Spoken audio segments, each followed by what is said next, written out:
Let's go. All right, Charles. Okay. Hi. Hello. Hello. How are you doing? Yeah. So we've been testing. We've seen it, right? We've seen it on the channel. We've been doing a bunch of games. You have been testing Leona. You've been playing Leona since set 1. Yes, yeah. Well, Yes. barely set 1 because we couldn't really get any products. So we kind of joined right at the end of set 1 into set 2. Well, we started at the beginning of set 1 without any products. Yeah. is what happens. But yeah, you've been playing Leona because you love Leona in League, famously. I've played a little bit of Leona. A lot of Leona. Yeah. Well, like 1 million points now? No, it's still only like 890,000. 890,000 points. Oh, no, I know it's like 900,000, but it's like, yeah. Yeah, and so we've been cooking for Unleashed. We kind of want to show where we are at the moment, with our testing, what we've been working on. It's very important to caveat, this is not finished. This is probably not the last there's still other things that could be done for different matchups, and sideboard is nowhere near. Yes, it's nowhere near finished yet. But I think as a bone, like skeleton, it's a good. It feels good at the moment. It very much depends on what else is in the meta. Leona does, I've said this, does really well versus 1 to 2 units at a time. Has trouble into Victor, has trouble into Azir when they start building like 4 or 5 things, and each one of them's like 3 or 4 might, and it's just really lots of odd numbers that become one big number. But like versus an Ornn, an Aurelia, a Yi, anything like that, you go like, oh, they've got 1 giant tower, stun. Yeah. Exactly. And generally wins you a fight. We just wanted to show off like what we're doing and put some stuff down. If anyone has any ideas, we're more than happy to hit them. Yeah. If you want to go ahead. Yeah. So we start off with Leona, Radiant Dawn. So her main effect is whenever you stun 1 or more units, you can buff a friendly unit, which is always good. So generally you're trying to do stuns, which is quite a few in the deck. Stuns and buffs. And you buff things, and just that +1 for certain things is really good. We are going with, at the moment, the green Leona Zealot, which is the one that comes in ready if your opponent's within 3 of the victory score. Yep. And she also gives -8 to stunned units at her location. We're running that as the chosen champion because we've only got 1 in the deck, so having that on command is really important. Yeah, and now why? This is the question. We keep going back and forth. Generally, you run yellow because she's quicker to get in. She's more offensive, but we've got 2 in the deck. She's good for the deck because she has an on-demand stun. But when you only have 1 green Leona, and if you don't see it, it can sometimes be the difference between winning and losing the game. Yes, possibly having more green could be better, but she's more of a. In case of emergency, break glass. Yeah, she's like your answer but she's a 6 might accelerated unit, essentially, if your opponent's winning. Yeah. And that -8 swing can be huge sometimes. Yeah, because you were playing against Chris's Dragons. Yeah. And that -8 is basically what allowed you to win those games. It won me one of the games because she went in, I'd stunned 2 of his Dragons, they go down to 1s. He can't win the fight now. Exactly. Green Leona, like, just having her on command, but you have to kind of be careful and keep her alive. Yeah. It's one of those things, you only play it until you need it. Exactly, We've got 2 yellow Leonas. They're just generally around good. 4 might, got shield. Once they've got a buff, they're 5. They're 6 on defense. Just a pretty solid for forecast. We've then got 3 Lonely Poros. Yep. Solid card. And then 3 Scuttle Crabs. It's currently the MVP of green. It keeps on. It draws you a card, gives you hand knowledge, does give you an XP if you're running XP. Yeah. And we have said you should probably always still track XP, even if you're not running anything. So your opponent is like, oh, has he got anything that works off XP? Yeah. You might not. And it's just another thing your opponent has to think about. So that's 6 2-cost units. So a good chance you should see at least 1 of those in an opening hand. Really, if you could see 1 of each, you play the Scuttle Crab first, then you play the Poro afterwards. Yeah. Because you don't really want 2 Scuttle Crabs. It's 2 draw. But if your opponent kills both of them in a turn, you don't get any bonus knowledge. And even if you lose 1 turn 1 and turn 2, you learn 1 card your opponent has. Yeah. We'll then move on to 3 Nami. She is a very good card for a lot of green decks. I've been saying that she's basically a custom card for the deck. She does everything that you want. She does everything you want in a Leona deck, but she also she works really well in a green deck because when you play her, you can pay the additional green. So she's a 3-cost 3 might on her own, which is good. If you pay a green rune, you can then stun an enemy unit anywhere. That is just the ability to just stun anything anywhere is huge. It also triggers Leona, so you can buff a unit. And then if you hold with her, you can then, the next time you play a unit, you can ready it and buff it. Yeah, so it's just accelerate and buff. I mean, you don't need to accelerate this Leona, but if this Leona comes in ready and buffed, that's a 5 already. So 3 cost, really strong, versatile unit, and just a stun as well. Yes, another very command. good. We've then got a pair of Yellow Furas. She's again in contention in the deck, so she could become other things. She does give you ganking when she's mighty. Very easy to get a buff with any of the stuns you have. So easy for her to be mighty. Yeah, you can very easily make her mighty. You've also got things like On Guard and Discipline and other buffs. But she's a good, solid all-round. But there are other things you could replace her with, like Yellow Vi is another option for another stun. You could also add more Yellow Leona or more Green Leona. There's a lot of different things you could add. But she's just, again, a very solid, strong 4-cost unit. She also doesn't cost you any power to return. And then rounding out the units, we have 2 Vex. Again, fantastic card in green. Well, in Leona specifically. She's good in green because she's shield and tank. You need to be running stuns to really get the most out of her. Because when you stun an enemy unit at a battlefield, you can move her in. So you can play like a Zenith Blade, move 1 unit in with Zenith Blade, and then Vex follows up as well. Because if you Zenith Blade in a Leona, or a Leona, it turns any of your stuns into an effective Zenith Blade with Vex. Yeah, and that's the other thing, is it turns Nami into a Zenith Blade.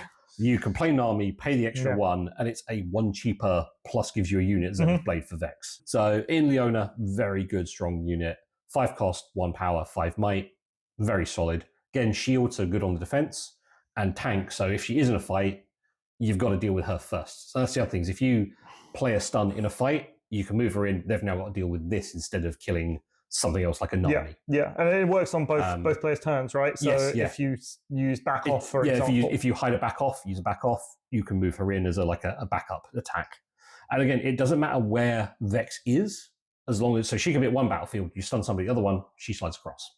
So just really good unit in a stun deck. So if there was another color, that if there was more like yellow stuns, and you had like a yellow-orange, well, this needs to be green, but when we have other colors, if they get more stuns, can be useful in other decks. And then just 1 Valmore is useful as ambush. Very expensive, but if you're at that point where, he's sent in 4 or 5, 3, like you're playing against an Azir or a Victor, and they've sent in a bunch of guys, and they're at like Traffair War Camp, and you're like, cool, I play Valmore. They now do 0, because they just don't do combat damage, and you go, well, I've got 8, that clears at least 3 of them. I've got Leona, and that's another 6. And you can clear out battlefield and take no damage. Check the wording on this, actually. Enemy units here with less might don't deal combat damage. So that means... It doesn't reduce their might. I'm thinking in terms of Imperial Decree. Yeah, it would shut off Imperial Decree because you do not do combat damage. Yes. It shuts off any of the damage kill effects. Yes, because they can't do damage to you, so you can't take damage. But you have to worry about if somebody does buff one person up to 8. Sure, yeah. If anyone can then wipe everybody out. But you have buffs as well. And that's the thing is, again, against Chris's Dragon deck, I had this in hand several times, and it was like, if I play this, I've got to spend 8, and I've got to spend at least another 1 or 2 for a buff to make it bigger than his dragons. That's the problem with the dragons, is that they're just big enough to. But again, it's a super big deck. Yeah. But that's the units. You've got some good low end, good mid range. The Leona Legends are, in Leona at least, very good. Or in a stun deck, they work. Yeah. But most of the time anyway, you'll be looking to go in, push people out with stun. You're looking for this kind of combo here. Like a Leona and a Vex, or a Nami and a Vex is just cool. I move Leona in, stun, Vex flies in. You've suddenly got 10 might in a battlefield with a tank who could be 6. Very difficult for somebody to then suddenly kill that and kill that. But that's the unit, pretty standard. Like Valmore could be changed out. One of the other good ones is the Cat, where enemy units who have less might friendly units with less might than it can't be targeted. Turns things into camels. It turns things into camels, which is huge when you're playing again against yellow kill decks or blue or red spell decks. Suddenly when you can't be targeted. The other one is Ally, the 4 cost or 5 cost that gives everyone deflect. Yes. Again, another anti spell deck. The hype is real around. The hype is real. Again, but you play it in there, it gives everyone deflect. Just makes your opponent have to really think, do I want to play spells on you? A lot of decks have moved more to buffing themselves, though, especially if you're in a green-yellow matchup, things like that, or orange. It's all very much self-buff rather than damage. But versus purple, blue, and red, they do have some direct damage. Then we go on to... I'm going to keep these here because this is part of your stun package, right? And I think and then at the end of this, we're going to talk about the stun package specifically, I think. There we go. So we go on to spells. We got Pair of On Guards, 1 cost plus 2 might. Yep. Really good green card. 3 Defies. Again, it's cheap. It stops most things, and again, you're using them to counter very specific. We were things. talking about the Defy ratio not of, so fast. Defies not so fast and win walls, and what ratio do you actually use? This will stop most things that not so fast will stop, apart from a few important things. But if they were going to do them, the not so fast doesn't stop them anyway. Yeah. We've got 3 charms because you want to try and be holding. So you want to hold a battlefield and then move somebody into you. Because again, like you've got shield on Leona, you've got shield on Vex. You're just better on the defense, really. And you want to try and charm people into where you've got hidden cards. Yep. Things like you've got back off, you've got hidden blade. Yeah, well, charm is probably one of the... But as I was using against Itan in one of the games, I was moving his guys out of the battlefield so he wouldn't then be scoring a battlefield. That's it, right? It's really one of the MVPs, I think, of this upcoming format. It's like you just move things away. Card. Yeah, just a good strong card, and also lets you, if somebody plays a key piece at home, you could just pull it in and hopefully murder it before they get going. Again, we've got 3 disciplines.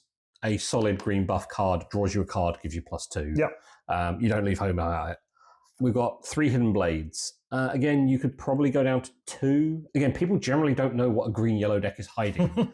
They go, oh, well, you're probably going to hide yellow, it. So it's going to be hidden blade. It's going to be hidden blade, but you've got other targets as well, and they're maybe not sure. But hidden blade, you can also play it when you've got like a crab or a paw over there, and you're like, cool, I'll just kill my own unit. I'll draw 3, and that's it. It's also a problem solver. Again, spot removal is always good. Against Chris, he had Elder Dragon, and he couldn't move it into a battlefield to use that 10 might without the fear of it just being hidden bladed. And then suddenly it turns off a big power portion.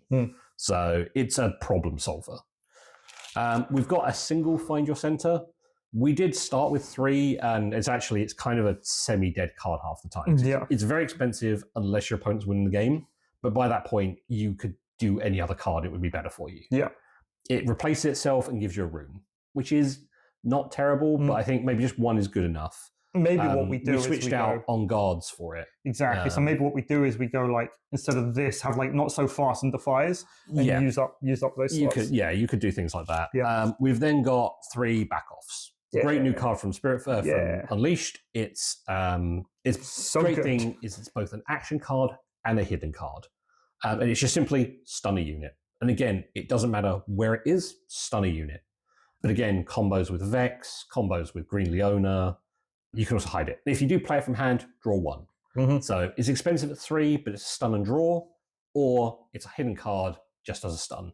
So many versatile uses. And again, people aren't expecting this yet because they haven't played against it, but you've got hidden blades, you've got back-offs. They're not sure what you're hiding.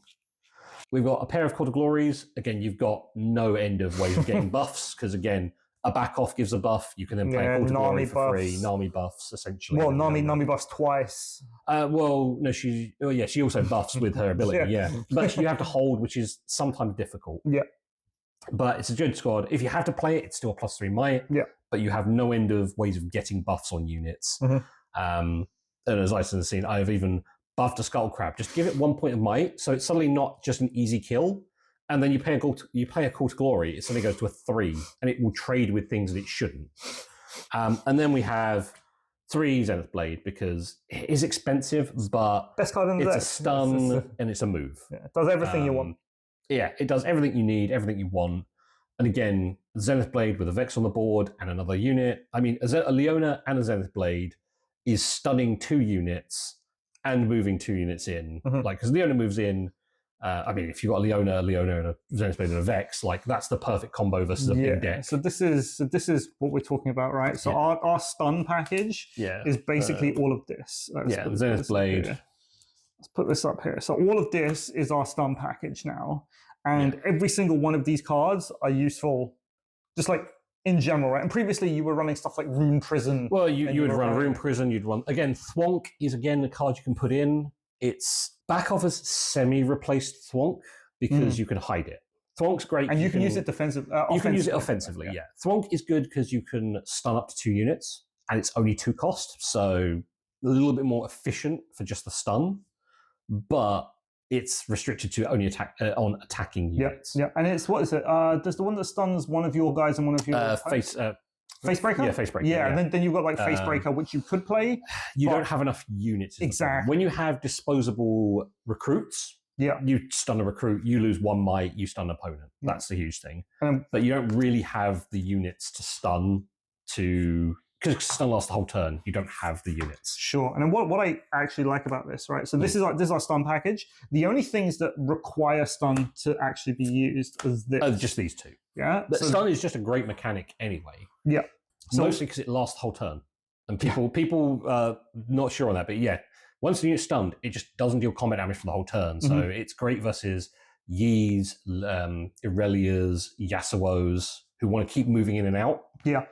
But yeah, these are the only 2 cards that rely on you doing a stun. And Leona's still a 6 might unit. Yeah, she's a 6 light accelerate. She's still so her stun is, if the perfect play is when you're against a big guy, you get Leona in there, you stun 2 or 3 things, they all go down to 1, they all just die. Yeah. Again, Vex, if you've got the perfect thing of Leona moves in, you use like a back off to stun somebody, Vex flies in. That's again 11. Well, it's like Vex can move in by itself. You attack a thing, then you Zenith Blade one thing, stun, fly over. Oh yeah, like you're still ready. You with move Vex into one battlefield. There's nobody there. You win that. Yeah. You send Yellow Leona into another one, stunning somebody. Vex flies over. It's really cool. I like the way it plays. I feel like it's a lot more dynamic than previous Leona deck that I've seen. Yeah, previous Leona was very much try and get in a battlefield and then just live. Yeah, but this feels like you can be offensive with your stuns and actually make plays yourself as opposed to force your opponent to just... Yeah, well, the other deck relied on you getting into a battlefield and just basically bullying people out. Like, you would go use Yellow Leona to go in and win the battlefield, and then once you're in there, because you think you would have things like GA, so she'd go up to a 7 on defense. This is the only thing. This deck has no defense to it, is the problem. It's got like defies. You're relying on your defies, your disciplines, your on guards for buffs, but you've got nothing that can stop a Call of the Week, but you need Windwall for that. Sure. In green, you need Windwall. There is the new yellow one that is the essentially Zonya's on command as a spell. Yes. It just basically stops you dying. That's potentially something you could either put in or sideboard just to, when you've only got 1 or 2 units on the board and you're like, oh, they go Call of the Week, and you're like, okay, I'll just stop myself dying. Yeah. Yeah. And maybe GA's the answer, honestly. GA is just a good, solid card. It's a +1 buff you can put on anyone that stops that one person from dying.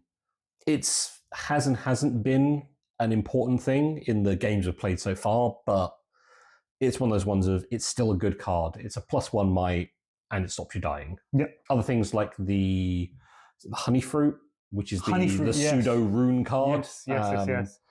You don't have enough XP to get to the 6 to make it a full rune, but just as essentially a universal seal, not a terrible choice to try and add into the deck. But again, because you're pretty heavy, right? So you've got like two return, one of this, one of this, one of this. Hidden Blade. You're hiding. You're basically hiding. You're trying to hide Hidden Blade and back off. You got like the Defiers. Your Defies, all of that. Your Charmed. You've actually got so many cards that are, again, Valmore is a double. Yeah. It's also a lot of green. So potentially, we're running 6 and 6 at the moment on runes. Potentially a 5/7 might be better. Yes. It's only really Leona. It's just Leona and the Hidden Blade. I think it's only Leona and Hidden Blade are the things that. Maybe we go 8 and 4. Honestly, I wouldn't want to go 8 and 4 because that leaves you too much to end up having, because you generally float around the 6 to 7 rune mark, and you could just have 7 green runes. Well, that's. I mean, this doesn't count. That doesn't count. But like when Leona's the only unit you have in hand, Leona's the only unit, you need to play it, or you need to play Hidden Blade. Yeah. Like, we'll try it out. I think a 7 and 5 is probably a safe ratio. In 4 is the more ballsy one, but then you have to be a little bit more careful when I need to return runes. Right, I need to keep some yellow runes. Yeah. You always be returning greens at that point, rather than being like, man, I've got 6 yellows and 2 greens, and like everything runs off of green. Sure. That's why potentially Honey Fruit's an idea. Side decking. What do we? We hadn't really done too much with the side deck at the moment. We had we're still thinking about it. One of the ideas that I had, right? So there's things that you can put in a side deck. Like you can put things like Emperor's Dividing. It's a defensive card. It doesn't help you win the game, but you can hide it, and you can always pull stuff out if you know your opponent's going to... We were talking about... We were talking about Monch. Yeah, that's right. We were talking about Monch as some additional synergy with stuff. Again, if they control a stunned unit, Nami just stuns a guy. He comes in as a 4. But you're probably using it with Nami because you'll probably kill... Zenith Blade will probably end up killing the stunned unit. So the biggest problem with it is they have to have a stun unit on the board. Yeah. Most of your stunning is offensive.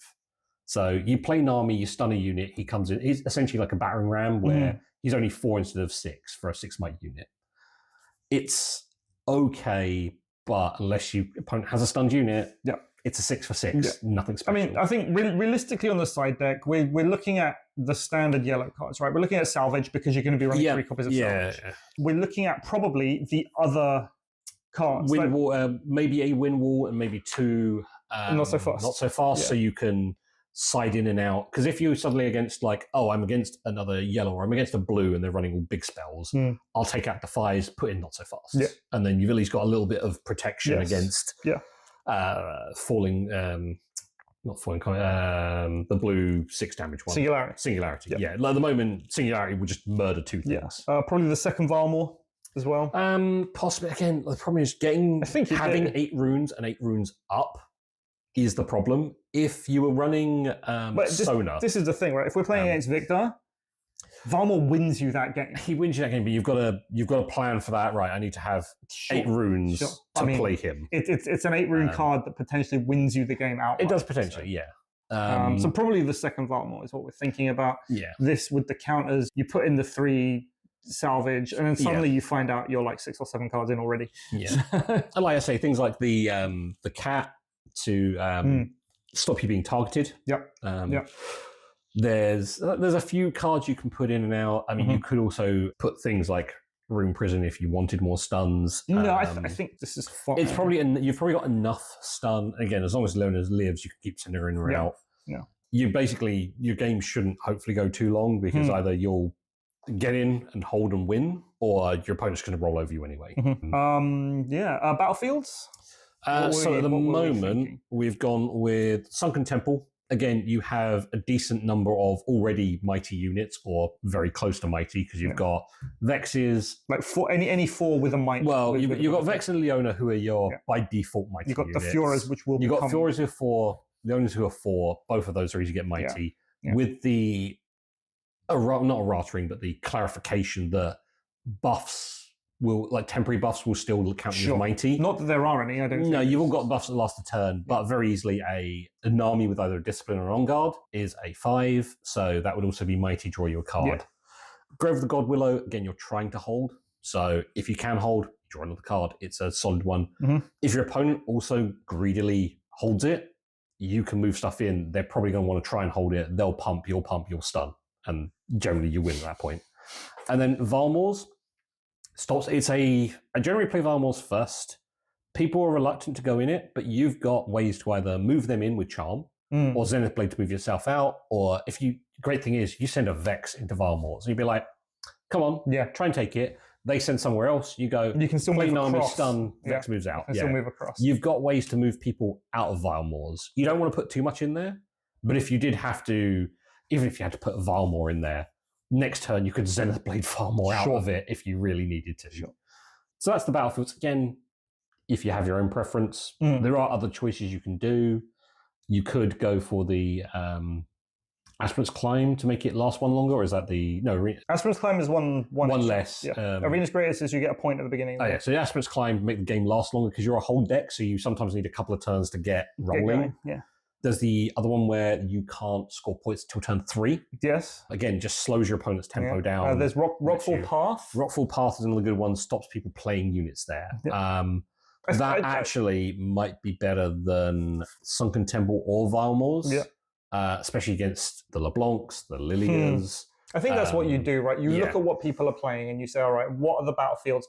Ideally, you want battlefields that hurt your opponent more than they hurt you. Yes, Again, Valmor's is a trap for your opponent. If they send stuff in there, it's stuck. And then you can generally move out of it. Sure. But Rockpool it stops units being played. It also does stop Valmor's going in, so stops that. stops any kind of token unit generation that people have, things like that. It's, again, a solid choice for a battlefield. Good. And so overall, I think it's definitely an improvement, like a massive improvement. I'm looking forward to actually getting to run it at some events. Like I said, there are a few things that can be switched in and out depending on your own style. Like I said, the 2 yellow Fioras could basically be any other essentially 4 cost. Yeah. They're still a very good card. It's a very versatile. The thing is, it's a very versatile card. Yeah. It doesn't cost you any power. You can easily get it to Mighty, and it gains a bunch of stuff from it. Again, with Fiora and Valmors, once she's Mighty, she can just move straight out. So, exactly. Yeah, it's at least a solid foundation. You might want to move ratios around on certain things. The Fighting Your Sense is a bit of a floating card, so that's something you can up or down again with Hidden Blade, though this is one of your problem solvers. Again, maybe another On Guard, because it's a 1 cost plus, generally +2. But sometimes when you need just an extra 1 buff, it's a 1. It'll happen. A lot of times you end up having like 1 rune open. That's when people are like, "Oh, he's gonna defy me," and you're like, "Play On Guard," and they're like, "Oh, that's 2 might," and you're like, "Yep, I'm just 2 more might." Yep. But yeah, it's a relatively solid deck at the moment. Right, good stuff. Thank you, Charles. Thank you. Good luck to you when you actually get to play this. When it releases. Yeah. Cheers. See you later. See ya.